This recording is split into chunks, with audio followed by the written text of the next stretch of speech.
Baldassare Forestiere, a Sicilian immigrant, came to America in 1901 to pursue his dreams of becoming a citrus farmer.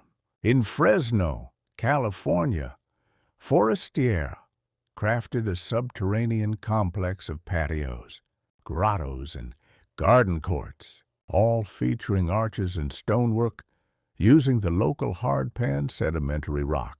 He became a self-taught artist and patterned his underground world after the ancient catacombs he admired as a boy near his hometown of Fillare, Sicily.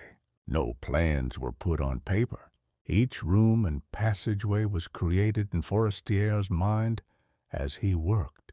With simple farm tools, a pick, a shovel, and a wheelbarrow, the young immigrant dug, chipped, and carved the unforgiving hardpan for 40 years, all in his spare time.